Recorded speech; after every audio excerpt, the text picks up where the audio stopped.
नमस्कार दोस्तों, पुनः नए जोश और उमंग के साथ मैं अपने YouTube चैनल मैं भी वकील हूँ मैं आप लोगों के लिए लेके आया हूँ आज एक बहुत ही रोचक टॉपिक। वो है, क्या कोई आम आदमी कभी कानून को हाथ में ले सकता है? जी हाँ, ले सकता है। जब सवाल हो अपने जीवन की रक्षा का, जब सवाल हो अपनी संपत्ति की सुरक्षा का, जब सवाल हो किसी के अन्य के जीवन की सुरक्षा का, जब सवाल हो किसी की अन्य के संपत्ति की सुरक्षा का, ऐसी परिस्थिति में आप कानून को हाथ में ले सकते हैं कुछ शर्तों के साथ। और आपसे अगर कोई हत्या भी हो जाए सामने वाले की, तो कोई पाप नहीं, कोई अपराध नहीं। ऐसा ही उपबंध हमारे कानून में भारतीय दंड संहिता की जो साधारण अपवाद अध्याय है उसमें दिया गया है निजी प्रतिरक्षा का अधिकार, जो धारा 96 से लेकर 106 तक वर्णित है। मैं अमित कुमार आपसे फिर से निवेदन करना चाहता हूं कि आप में से किसी ने अगर मेरे वीडियो को अभी तक सब्सक्राइब नहीं किया है तो प्लीज़ बेल आइकन को क्लिक करें, सब्सक्राइब करें, और वीडियो पसंद आए तो दोस्तों में शेयर करें और लाइक करके मुझे गौरवान्वित महसूस कराएं। निजी प्रतिरक्षा, आप में से अगर कोई विधि के छात्र हैं तो कृपया करके मेरा निवेदन होगा कि नोटबुक और कलम अपने साथ रखें। आप लोगों के द्वारा मिल रहे फोन कॉल से मुझे पता चला है कि आप लोग हमेशा धाराएं भूल जाते हैं और कुछ ऐसे जटिल शब्द हैं जिसके कारण आपको सही पता नहीं चलता है कि धारा बोल क्या रही है। वैसा ही एक शब्द है निजी प्रतिरक्षा। जैसे ही निजी शब्द हम लोग बोलते हैं, मन में ये आता है कि ऐसी प्रतिरक्षा है जो मेरे स्वयं से संबंधित हो। नहीं, यहाँ पर आप जान लें कि निजी प्रतिरक्षा का मतलब ये है स्वयं एवं अन्य। इस निजी का मतलब है स्वयं एवं अन्य, ये कॉमन निजी नहीं है। अर्थात जब आपकी कभी जान को खतरा हो या आपके सामने किसी अन्य व्यक्ति के जान को खतरा हो, अर्थात आपकी संपत्ति को खतरा हो या किसी अन्य की संपत्ति को खतरा हो, तो वहाँ जो आप अधिकार का प्रयोग करेंगे उसे निजी प्रतिरक्षा का अधिकार कहा गया। इसे याद करने के लिए दो भागों में बांट दिया गया है। पहला भाग जो है वो है स्वयं की अथवा अन्य के शरीर की रक्षा, और जो 96 से लेकर 102 तक है, याद रखिएगा 96 से 102। और दूसरा भाग जो है वो हमने तैयार किया है स्वयं की अथवा अन्य की संपत्ति की रक्षा में, जो धारा 103 से शुरू हो जाएगी और 105 पे आके समाप्त होगी। तो चलिए अब शुरू करते हैं। इसकी रोचक जानकारी आप लोगों के सामने प्रस्तुत करता हूं। क्या कहता है, देखिए, बहुत ही अच्छी टॉपिक है, बहुत ही अच्छी टॉपिक है। आईपीसी में ये जो टॉपिक है ये हर व्यक्ति को एक परिस्थिति में पुलिस बना देती है, रक्षक बना देती है, आपको इतना अधिकार दे देती है कि न केवल आप अपनी सुरक्षा बल्कि दूसरों की शरीर और संपत्ति की सुरक्षा करने के लिए उस समय आप पुलिस इंस्पेक्टर बन सकते हैं, आप एसपी की तरह हो जाते हैं, आप एक दंडाधिकारी की तरह हो जाते हैं। शर्त होती है कि जितना आप बल प्रयोग करें वो उसी सीमा में करें जितनी सीमा में आक्रामक ने कर रखी हो। अब लीजिए, धारा 96 क्या कहती है? धारा 96, वैसे तो सभी धाराएं इंपॉर्टेंट है, लेकिन धारा 96 इतना ही कहती है कि कोई बात अपराध नहीं है जो निजी प्रतिरक्षा में किसी व्यक्ति के द्वारा की जाए। धारा 97 जो है आपको अलग करती है कि साहब धारा 99 को पढ़ लीजिएगा। धारा 99 में कुछ परिस्थितियां दी गई है, उसके अधीन ही रहते हुए आपको शरीर और संपत्ति की सुरक्षा करनी है। और धारा 99 क्या कहती है कि आवश्यकता से अधिक का बल का प्रयोग मत कीजिएगा, लोक सेवक अपने कर्तव्य का निर्वहन कर रहे हो तो वहां आपको प्रतिरक्षा का अधिकार नहीं होगा, इत्यादि है। बेयर एक्ट को बढ़िया से पढ़ लीजिएगा। यहाँ मैं आपको सरलता से इसलिए प्रस्तुत कर रहा हूँ ताकि आपको किताब पढ़ने में रुचि जगे और आप एक अच्छे वकील बन के समाज के बीच आए, आप प्रतियोगी परीक्षा में सफल होके आप जज बन के हम लोगों के बीच आए। इसी उद्देश्य से मैं समझाने के लिए आपको ये बता रहा हूँ। अब देखिए धारा 98 क्या है। ये धारा इतना ही बोलती है, जैसा मेरा पूर्व का वीडियो जिन्होंने देखा होगा, नहीं देखा है तो प्लेलिस्ट में जाके देख लीजिएगा, साधारण अपवाद का वो फर्स्ट सीरीज है। उसमें मैंने कहा था कि कुछ वर्ग के व्यक्ति हैं, अगर वो कोई कृत्य कर देते हैं तो न्यायालय और विधि उसको जो है क्षम्य करती है, क्योंकि कुछ उसके साथ वैसी ही परिस्थितियाँ होती है। वो कौन होते हैं? वो होते हैं पागल व्यक्ति, चित्त विकृत व्यक्ति, मतता की हालत में कर दिया गया कोई कार्य हो। तो वैसे व्यक्ति ने अगर मान लीजिए आपके ऊपर आक्रमण कर दिया है तो आप क्या करेंगे? क्योंकि उनके ऊपर तो कोई मुकदमा हो नहीं सकता है, तो आपको हाथ पे हाथ रखने की जरूरत नहीं है। यहाँ भी आपको निजी प्रतिरक्षा का अधिकार है। पुनः कहूंगा, निजी मतलब स्वयं एवं अन्य। अब ध्यान देने वाली बात यह है कि 98 में तो मिल गया आपको। अब आइए धारा 100 सेक्शन 100 ऑफ आईपीसी, काफी महत्वपूर्ण है ये धारा में 5-6 कंडीशन ऐसे हैं, जब कोई व्यक्ति स्वयं या अन्य के शरीर की सुरक्षा के लिए सामने वाले के विरुद्ध जो बल प्रयोग करेगा, उसमें अगर उसकी हत्या भी हो जाए तो इस प्रकार से बल प्रयोग करने वाला व्यक्ति इसका दायी नहीं होता है। ऐसी कौन सी अवस्था होती है? ऐसी अवस्था है जहां तत्काल मृत्यु कारित होने की आशंका हो सेकंड से, या घोर आप लोग नहीं जानते होंगे तो मेरा अगला वीडियो जरूर देखिएगा, उसमें मैं शरीर के विरुद्ध अपराध से संबंधित लाऊंगा। ऐसे आपको जानकारी के लिए बता देता हूँ, इंजुरी 2 तरह की होती है।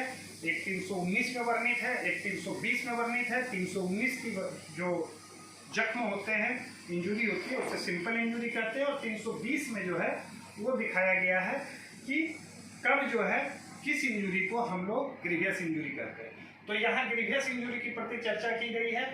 अगर वैसी युक्तियुक्त आशंका हो तो उससे बचने के लिए, मान लीजिए आपका कोई व्यक्ति तलवार लेके पैर काटने के लिए आ रहा है, या किसी पड़ोसी का या किसी अन्य व्यक्ति का पैर काटने के लिए, पैर कट जाएगा, घोर उपाटी हो जाएगी।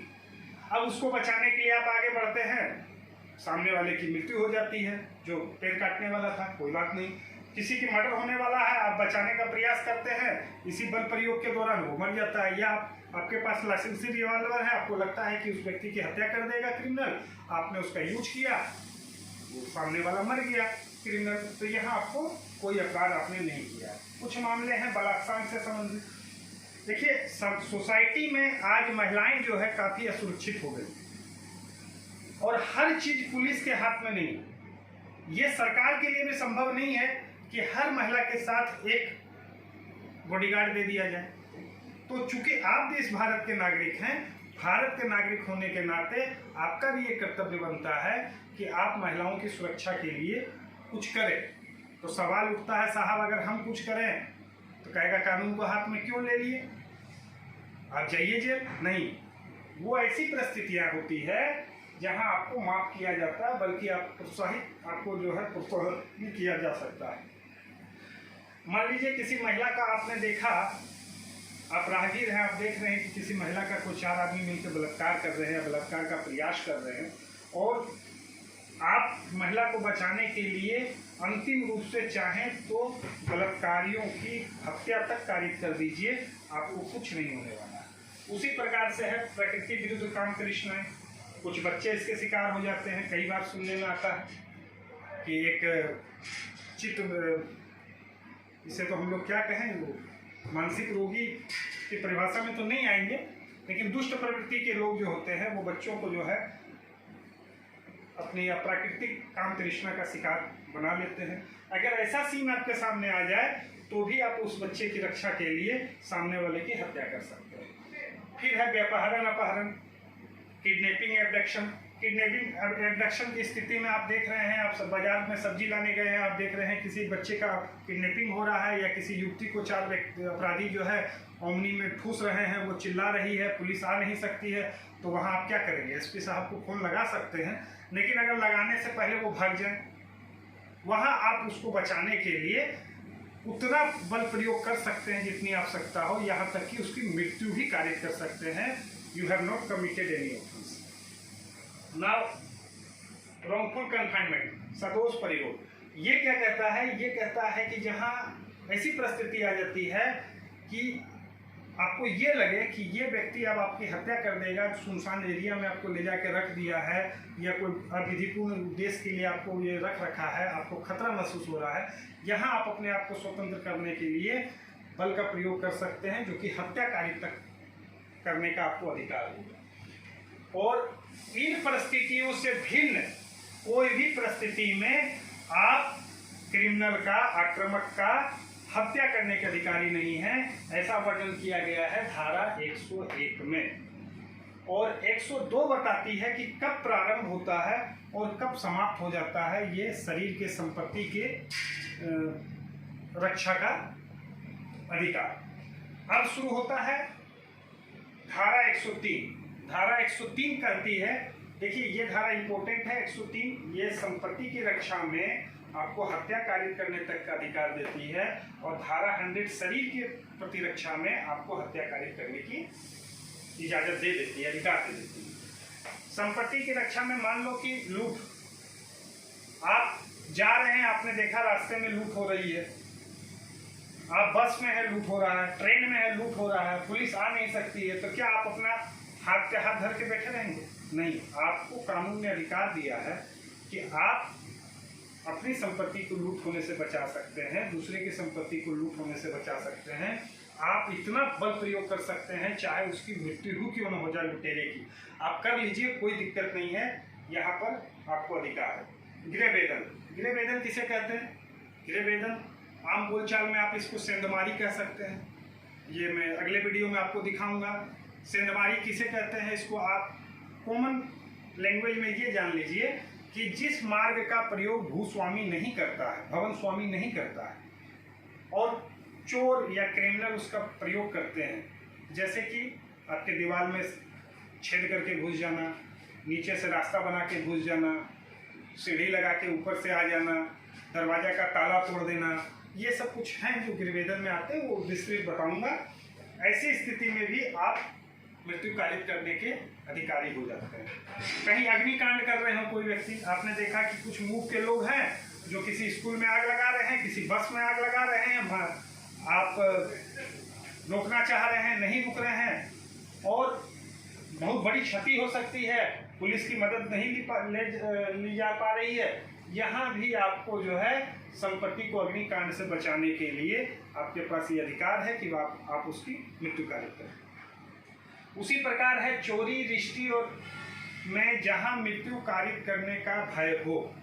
रिश्ती बहुत से लोग नहीं समझ पाते हैं। रिश्ती साधारणतः आप ये जान लीजिए, किसी वस्तु का नाश करने, नुकसान करने को रिश्ती कहते हैं। हमारे विधि में ऐसे ऐसे शब्द हैं जो बहुत से विद्यार्थी नहीं समझ पाते हैं, जिसके कारण उनको सेक्शन याद नहीं होता है या वो कंसेप्ट उनका क्लियर नहीं हो पाता। तो रिश्ती के लिए मेरा निवेदन होगा, आप दिमाग में बैठा लीजिए कि इससे होता है वस्तु का कोई नुकसान।